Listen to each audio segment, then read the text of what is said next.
So I was cruising the old internet, and I guess Nintendo decided to officially add evolution into the Mario Brothers lore. Now, I'm probably not alone on this, but the movie immediately came to mind. King Koopa, Big Bertha at the Boom Boom Bar, the too accurate Yoshi, and the phrase, trust the fungus. But then my imagination kicked in. What if Nintendo is trying to make a sequel to the movie? As I googled further into madness, I tried to comb through some of the lore that might back up my delusional fantasy of finally getting a sequel to what a very young me thought of as not a bad movie, but a little off, Super Mario Brothers. We'll start with the king, this guy covered in fungus. In the comics, we did have a legit mushroom king. He was kind of spacey, bumbling, but his heart was in the right place. He gets transformed into a frog at some point in the storyline, but one day just disappears. I believe he was simply hit with the magics of Magic Koopas. Which brings us to Kamek, a tormentor of the royal line as a henchman and advisor to Koopa. His magics seem to be transformational in nature. As far as lore is concerned, he was around for Mario's very earliest years. Who knows how long he's been practicing, learning, and maybe he was even able to divert his abilities into technology or into this machine. Now, you're probably thinking, that's not enough information to link the game to the movie. So, I'm gonna list a few more examples that might tie in no matter how crazy or wrong they may sound. I'm easing up on the deeper parts of lore to create windows. None of this will be 100% accurate to the movie or series. As far back as Stanley and Pauline, Stanley still not having a proper origin story and being in a very early Nintendo game called Greenhouse, a Game & Watch title which I totally had as a kid. I believe Stan may be the baby stage or de-evolved Mario. Maybe he and Luigi grew up a bit and met Pauline and Daisy, actual humans, and they traveled together a bit before Mario stumbled into the rift that the movie introduces. Assuming Mario was an egg or mushroom that was placed in or evolved in our dimension, like how Daisy got into the real world. Then again, Daisy in the movie was half reptile or whatever, and Daisy in the game is human, so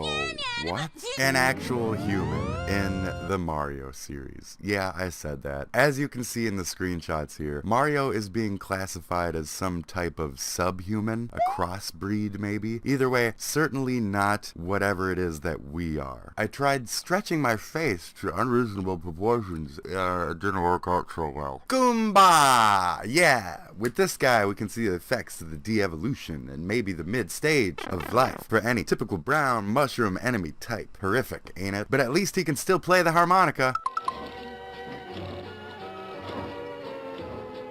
And then we've got King Koopa's cohorts, Spike and Iggy. No, not that IGGY. Who also go into the machine at a point, coming out smarter as they were evolved in attempts to catch the Super Mario Brothers. We should now be a little familiar with how this thing works. So in the movie, that transformative power is also in Super Scope form. The brothers using the guns at a point to try and de-evolve Koopa. Boom starts looking a lot more dinosaur-like.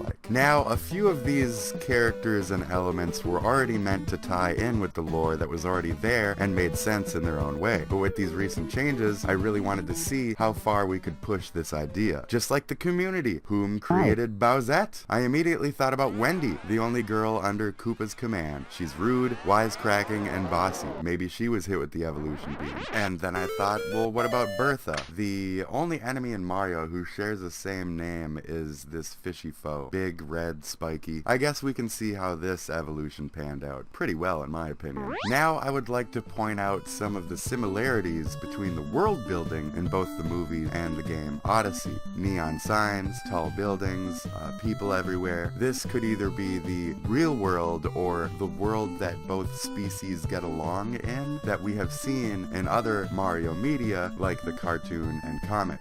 Maybe we can see this as the past, the movie being maybe the future. Maybe Odyssey is starting to lead us down the path that will take us down the movie's storyline. I don't know. So before I wrap this up, I'd like to go through this mushroom debate with a little bit of a magnifying glass. The lore states that the more important characters have the ability to evolve without any powers from outside affecting them. No guns, no machines, or Kamek. Peach is out of her princess phase and is approaching her queen form. I wonder if it's her final form. Now, Toadette is the reason for all of this with her new Peachette form. I assume she's stepping up as the next princess. I also feel Rosalina, though she has her own well-detailed origins for the most part, was a star that may have fallen and was hit with evolution magic, or simply started to evolve after spending so much time around the royal family. Or maybe Kirby rode her straight into a group of Magikoopas. So besides the character and lore that I've linked up pretty loosely so far, I'd like to bring up Super Mario Bros. 2 for the NES. Many see this game as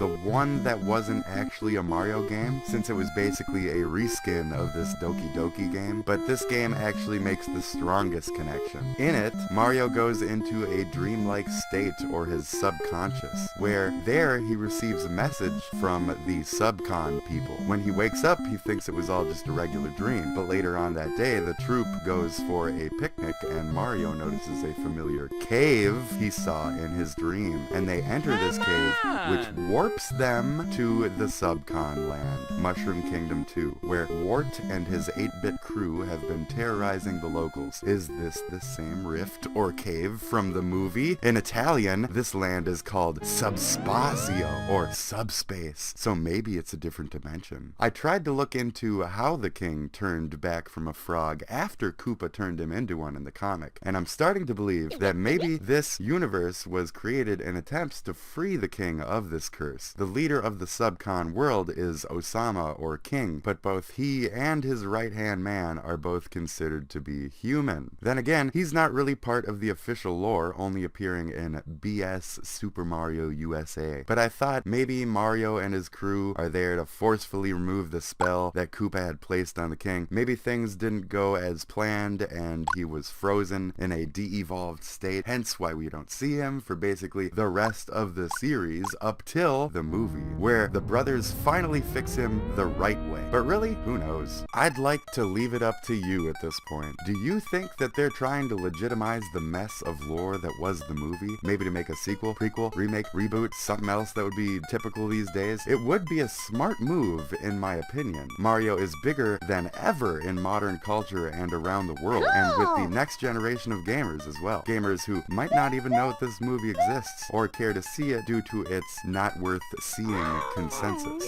Now, I'll admit, I didn't dive too deep into this. There could probably be a lot more that could be dredged up. I would just like to leave this open-ended a bit so people can form their own theories. Oh crap, I said theory too many times. Am I allowed to use that word when I'm talking about game theories? Let's see. This has been a hypothesis. A game hypothesis. That's all, folks. Thanks for tuning in to yet another Spitty special. And as always, see ya!